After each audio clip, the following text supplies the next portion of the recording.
bangus ko eh.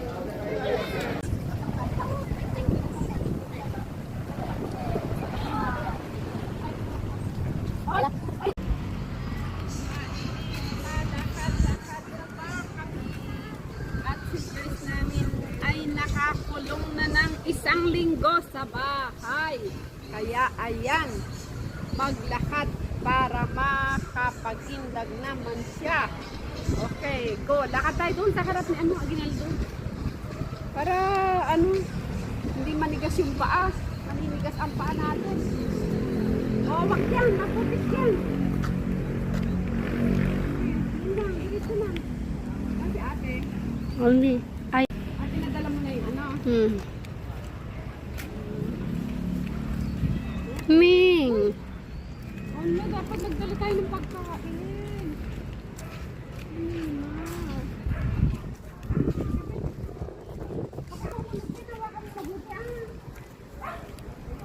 Dapat din ate, may bag siyang maliit, ilagay mo sa ano.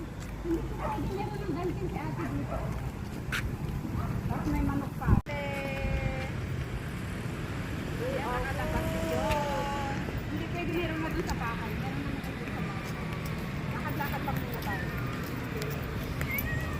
Balik. Lakad.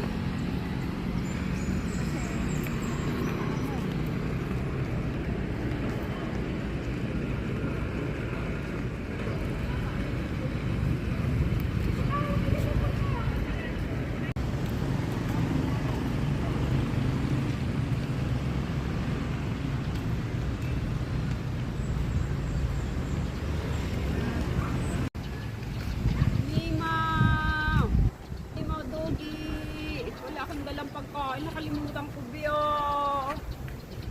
Balik ko ulit ha. Ay, kawawa ate. Ewan, dapat nagdala kasi. Wala eh. Ang pagkain. Ulan dito be. Isisilong na lang tayo na. Basta lang makalakad ka, okay lang. 1 linggo ka ng baka ang sa bahay yan. Nakastak tayo dito. Sundan mo yung puti.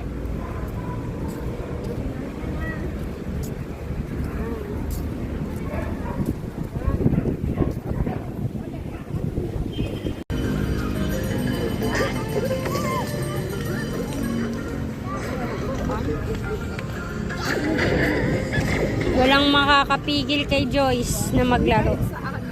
Kahit saan, tablet siya.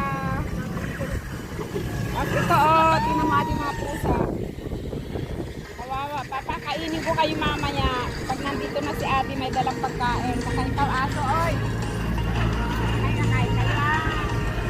Yan na si ate, 1 linggo na hindi yan sila kumain. Kawawa.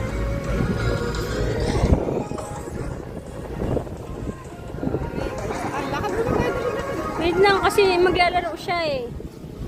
Kaya niya ba